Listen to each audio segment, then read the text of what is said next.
notice that.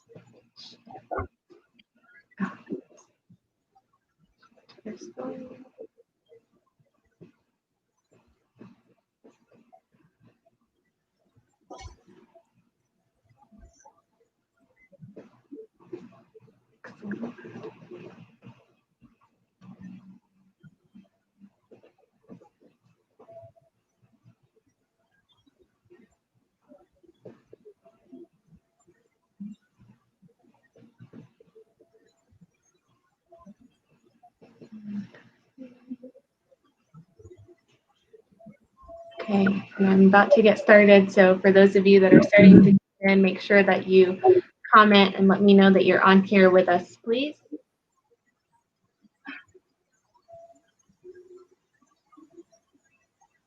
And we can get started.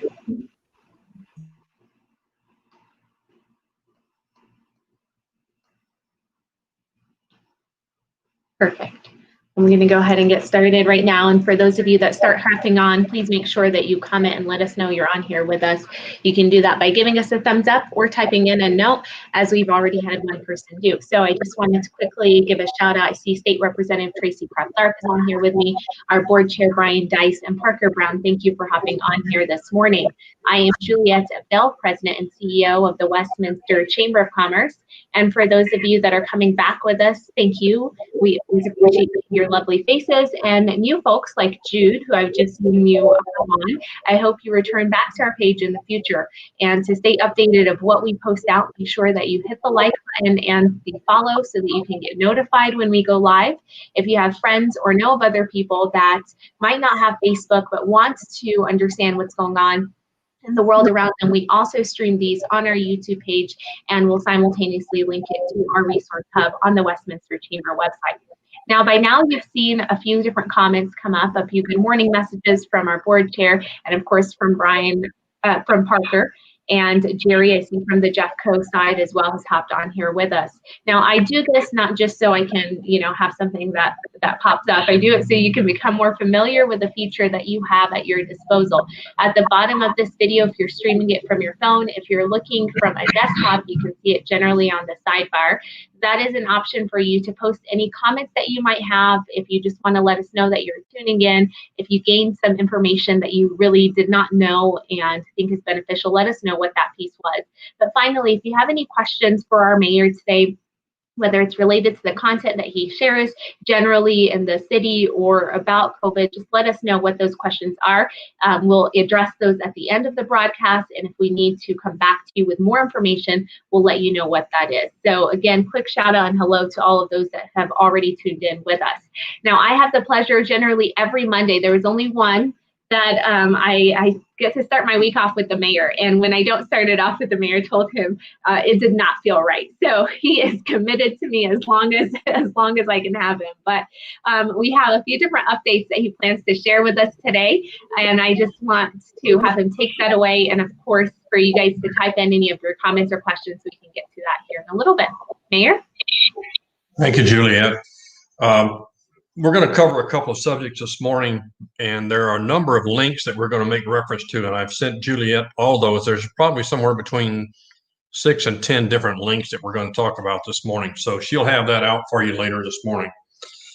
We've seen an increase of complaints coming out of Rocky Mountain Metropolitan Airport from people primarily in the Louisville and Superior area, but some in Westminster as well. And they've been asking that Westminster do something about the aircraft flying.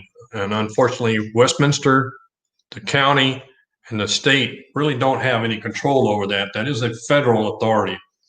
There's not much we can do to resolve the issue at the state and local level because of those federal laws. What I will tell you, though, is that Representative Neguse of Colorado recently introduced a bill in the House of Representatives that would allow airports to implement stricter noise controls than federal law currently allows. If you're interested in that, I urge you to reach out to Representative Neguse and encourage him and others to support House Resolution 5423. Again, that's House Resolution 5423. It is an important issue. I'm on the edge of the landing pattern for the airport, so I know that there's been an increase there. Additionally, the Federal Aviation Administration does have a system in place for filing noise complaints. But first, they recommend that you file a noise complaint with the airport itself. The phone number and online reporting form for Rocky Mountain Metro Airport can be found at the first link that Juliet will give you. There's an online complaint form. And after that, if the noise issue is not adequately addressed by the airport, you can escalate the report to the FAA's Regional Noise Ombudsman for our region. Information on that can also be found in one of the links that I've provided to Juliet this morning. We've had an increase in the number of businesses that I've had a chance to meet with through some of our retention visits and just phone calls and stuff over probably the last month. And the information that we're getting back is with the COVID stuff that's still going on, up until recently, what people were being paid for unemployment, that there's still an issue with them being able to get people to come back to work, and they were wanting to know what to do about it. So one of the links that Juliet will provide to you later is a link where you can file information with the state of Colorado on people you have asked to come back to work but have refused to. They will then do the investigation if the person has a legitimate reason not to come back, and they'll make that decision at the state level. There's also some information that came out about a week ago on the state's extended benefits, and that's about a 13-week extension. And again, another link for you that Juliet will share. But also, we've had some calls from companies that are trying to hire new employees. And one I'll specifically mention is the Hunter Company, located in the southern part of Westminster. They're looking for about 50 different employees. And you can go to their website and see what the special pieces are that they're trying to hire for. But it's pretty wide, and according to the ownership, they are also willing to train people to do the work that they're looking for. But as an employer, if you are finding that it's tough to find people to work in your establishment, regardless of what it is, there is a Adams County Workforce and Business Center, again, another link that Juliet has, where you can go to post what your jobs are and what the requirements are. And then the Workforce Center that way has access to everybody who's indicating that they're looking for work in the Adams County. Now, whether you're in Adams County or Jefferson County, I would tell you to use the Workforce Center because they're very much in tune with looking at the type of people you're looking for, and to help you find that qualified person, and may in some cases even be able to help you with training if it's needed to. But you'll need to really talk to the Workforce Center to find out what all services they can order. Now, one of the things that we've also seen over probably the last month, is we've seen an increase in reporting of engagements with residents and homeless people, up to including some incidents of one incident that I'm most aware of is that we had a lady who was homeless that opened up a car and crawled in the car and used it for a bedroom. And unfortunately, the owners had left the car unlocked. So if you've got these kind of camps in your area, remember to keep your cars and automobiles secure. Keep your garage doors closed at night. Don't leave them open. But eventually, this resulted in the police department, and the new group that we see is with our co-responder program. And the lady had some issues other than just being homeless, and they were able to get her some help. So that's hopeful. Now, the police, along with the co-responder programs, are handling all the calls to deal with anybody in our homeless camps. And again, this is one of those that we are not able to just tell the people to pick up and move off unless they're on private property. And we do that in connection with the owner. But we also have staff members who are visiting each of the camps that we're aware of, attempting to provide information on available services. But without shelters in this part of the county, of either Adams or Jefferson County, we really don't have places for them to go. So if we have to get them to a shelter, we have to go to the south end of Jefferson County or over to the east end of Adams County. So that takes police or someone else out of service to transport. And most of the people who we've made these offers to are refusing to be transported. We've seen that something similar with the camp cleanups down in Denver. And because those issues are going on, we've seen an increase in the number of camps in the metro area coming out of Denver into areas like Arvada, Lakewood, Westminster, Thornton, North Glen. All of our neighbors are seeing increased camps. Now, one of the things that we absolutely ask you not to do not try to become the law enforcement. If you have an issue with someone, call the PD, let them deal with it. And in some cases, we've been able to identify what the issue is. So we only have the mental health responders go, and then we don't have to deal with the police there. We can have the experts to deal with the cases that are coming up. So any case that comes up, if you have any issues with these homeless groups, again, call the PD, let them deal with it. Now, we did get some news from Westminster Public Schools on Friday that we've had a teacher who was at the Joseph Hodgkins Leadership Academy that did test positive. So that teacher, along with all of her students, have been now put under quarantine for 2 weeks. So as school is starting to open back up, we anticipate, and I think all three of our school districts are anticipating as well, that we will likely see more of this, not less of it. The one good thing that we've had reports on toward the end of last week is the numbers in both Adams and Jefferson County are showing signs of decline. So the infection numbers may be going down, hospitalizations may be going down, but we've also seen an uptick in the number of testing cases. One of the big ones for us is the Waterworld site. The last report I had, they're still running between 350 and 450 a day in those areas. So we want to continue to encourage people to get tested so that we can understand how widespread this is. And for the most part, I have not heard anybody who has gone over to the site that's been more than 2 to 3 days to get their results back. And even that, as much as we're trying to push the testing for everybody to get, 2 to 3 days can still make a big difference. You may go in on a Monday, be tested and have nothing, but you don't find that out until Thursday. So somewhere between the test and getting results back, you could become exposed and then become positive. So it's still a matter of time on these test results. The MAC is still continuing to do the faster turnaround for those who are uninsured and homeless down at the MAC on Thursdays from 8 to 2. Those results are typically known in less than an hour. But again, that's for specific groups of uninsured and homeless. The big way for you to go is go drive over to the center at the Waterworld parking lot. They can handle up to over 2,000 a day, and they've come nowhere near meeting those demands on a daily basis. So part of what we're trying to do as well is continuing to watch it. As I mentioned the last time, Adams County had submitted a variance to the state, and that was for arcade centers. And again, that piece was declined by the state, so I do not believe they're going to try to resubmit at this time. I'm not aware of any new variances that are being prepared or planned to be submitted by Jefferson County at this time. We're trying to maintain everything we can right now and hopefully be able to show that soon, if we can get the numbers to stay on a decline basis, but we've got to get down to that 5% positivity rate. The last report I had was about a week ago. In Adams, we were at 6.2. We were down, but it was still way too high to get the positivity rate that we needed to. I don't have a current number on Jefferson County's positivity rate, but with the infection rates going down, we hope that that's going to continue to drop down as well.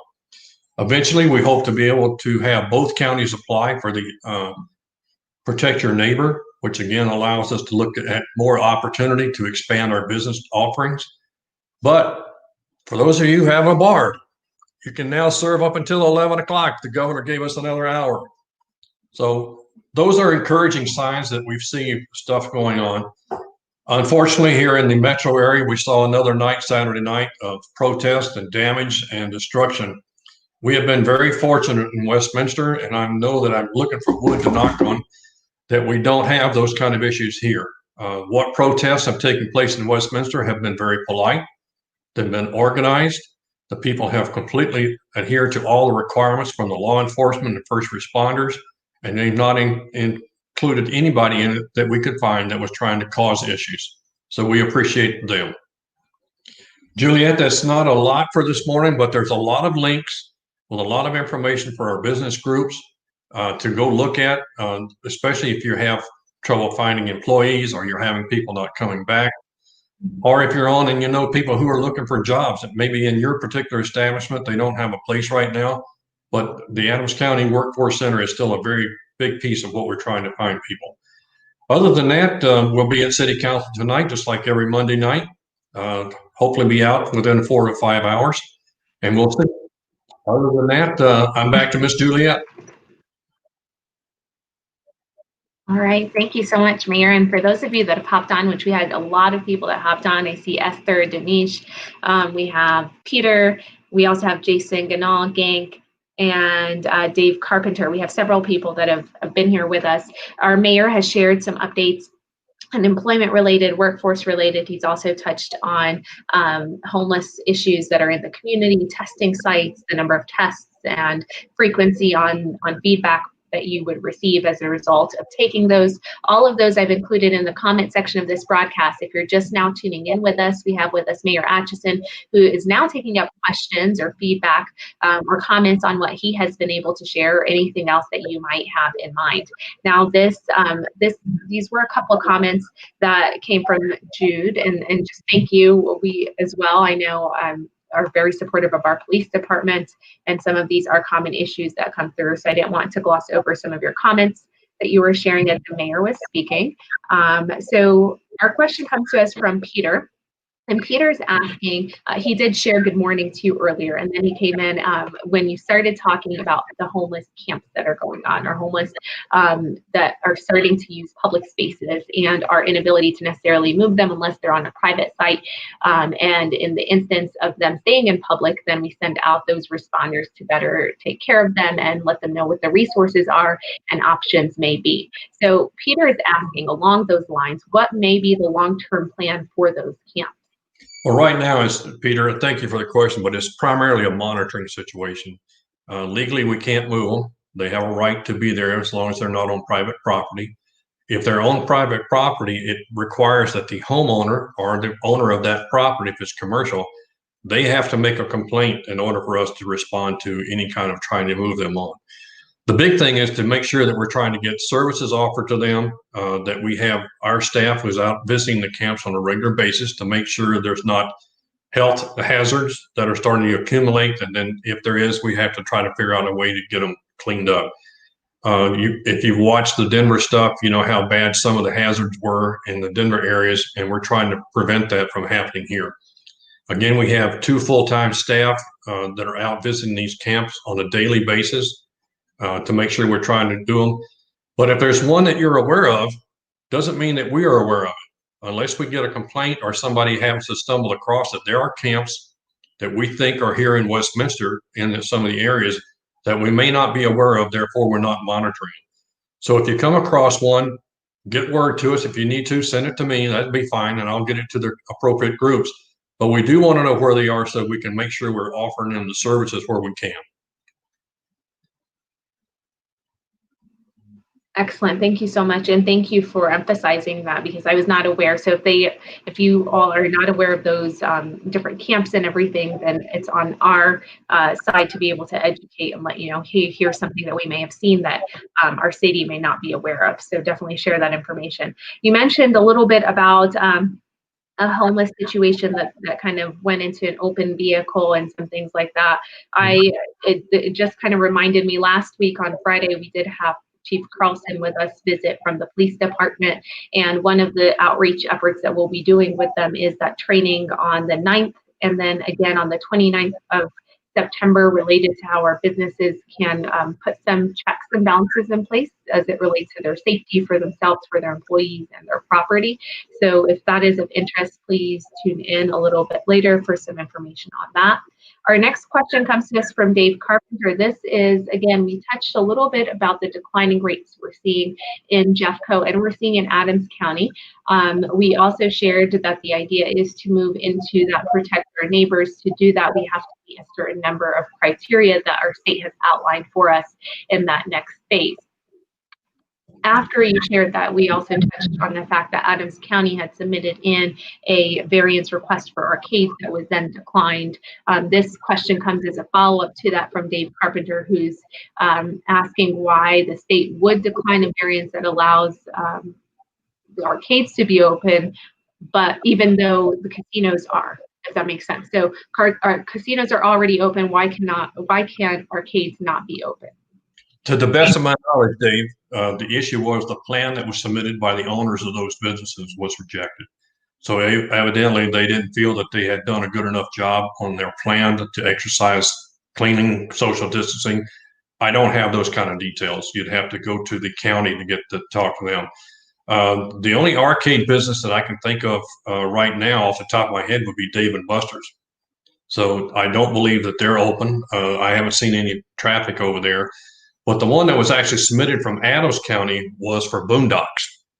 So I know that that was the one that name that I recognize. But I don't believe that Dave and Buster's has requested one through the county, to the best of my knowledge. But if they do, they've got to submit a pretty thorough plan on how they're going to do social distancing, cleaning, control of traffic, and the interaction and stuff. If they can't come up with a plan that the state's going to accept, then that's pretty well going to be the issue of why they can't reopen. Absolutely. And I'll probably also reemphasize, when we're talking about our counties comparatively to others, and I know some, they had been approved for variance for casinos. That is factoring in that particular county in comparison to obviously ours as well. I also see with us Michelle. If I don't lose my voice, Noelle as well. Thank you for hopping on here with us. This question comes to us from Parker, and this is in light of news that's currently been circulating related to primarily elections. It's also talked about the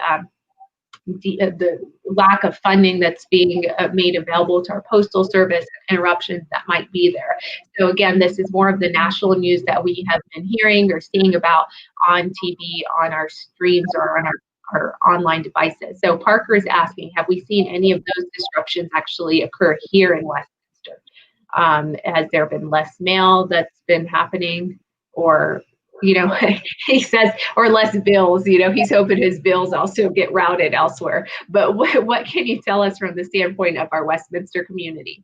Well, from anecdotally, I've heard some people indicate that their mail's not coming as fast as it used to. I'm just like the rest of you. I've seen the national news where they indicated they've cut down overtime. Over the last couple of days, I know the Postmaster General has been testifying before the House. I don't know that that's necessarily going to solve the problem. We've seen pictures on the news nationally of sorting machines being taken out of service. The blue mailbox drops, some have been taken out. I never did really see where those were taken from.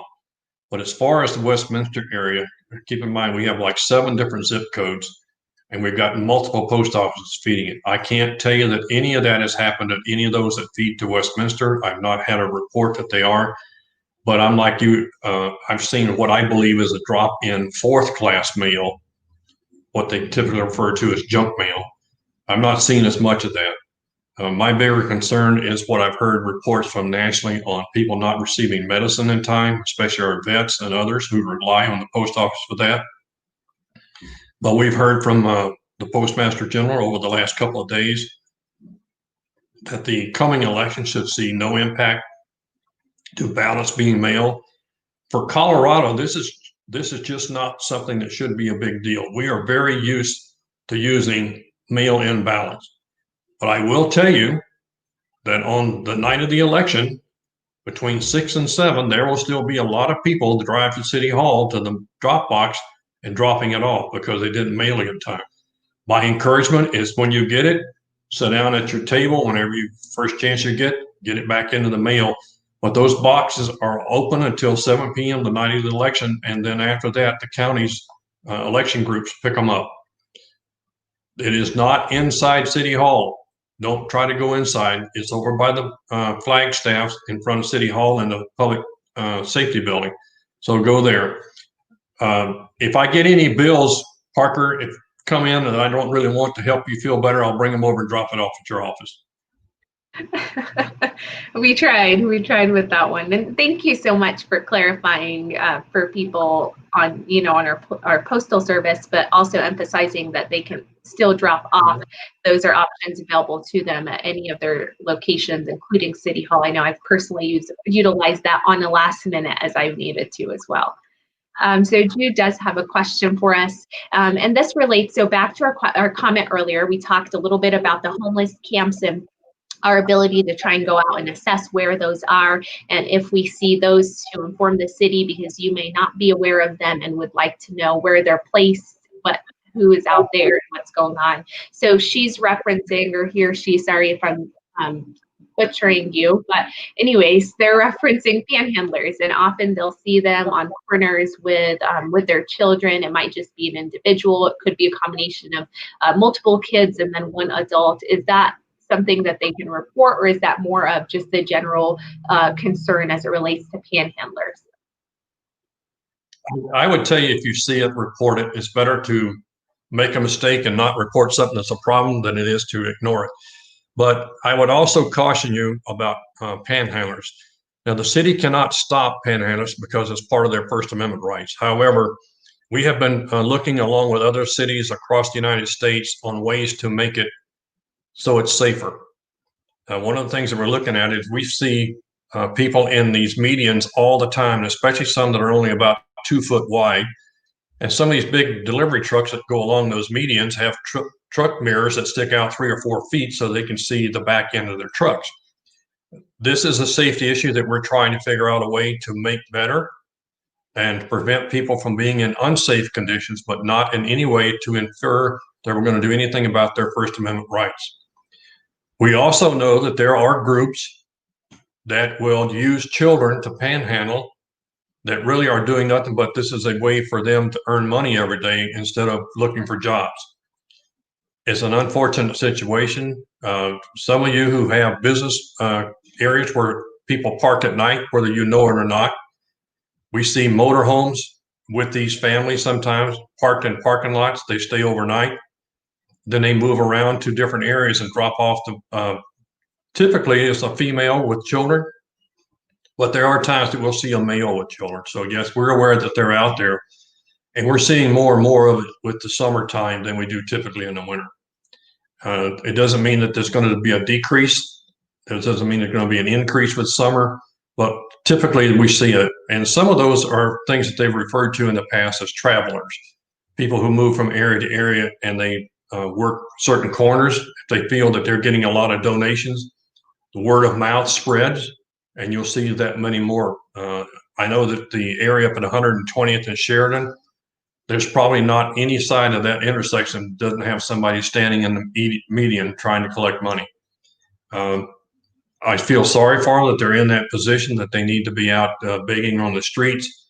But I think at times you have to think, am I doing good, or am I causing more problems by causing them to be out there in these unsafe conditions? There are a lot of options for them to get service and to get help, but a lot of them also don't want that help other than give me money. Yes, thank you. That was a tough question to be able to answer.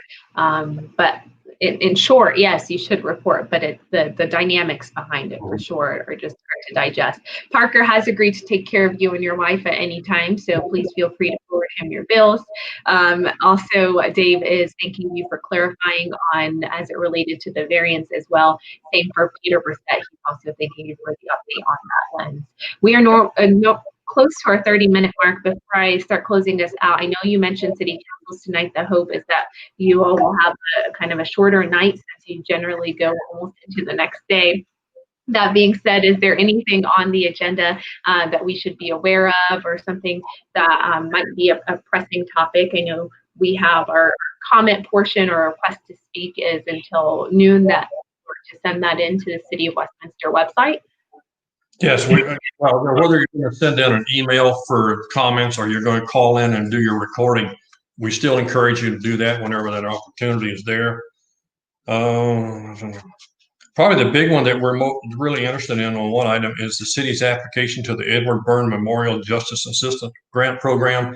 That's one of the many grant opportunities we have with our PD to get additional services out.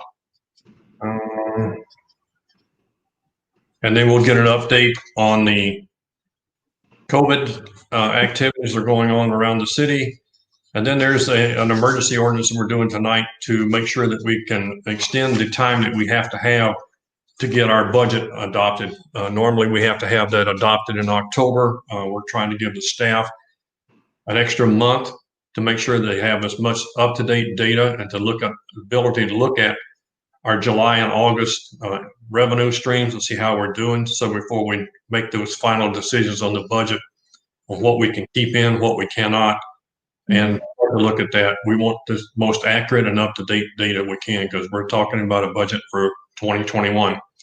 And again, remember, we're only doing a one-year budget instead of our typical two, because of the uncertainty of what the pandemic is going to do to our revenue. Absolutely. Thank you so much for giving us those highlights. So for those of you that are planned on tuning in or were considering it, those are some of the key items that will be on the agenda for tonight for City Council meeting. I did want to thank everybody, the new and the ones that are always coming back to watch with us. We've seen several new faces with us today, and I appreciate you guys for coming on and spending the morning with us. Please be sure that you also share this video in your networks in case someone would benefit from the content that's shared. I always say in case, but in reality, everybody would benefit from the content that is shared on this broadcast. So please feel free to share this. And of course, Sarah Mayor, thank you for spending the morning with us and giving me the update. We'll be back here tomorrow at 11 a.m. for our Business Success Series. But I thank everybody for tuning in. Have a great day.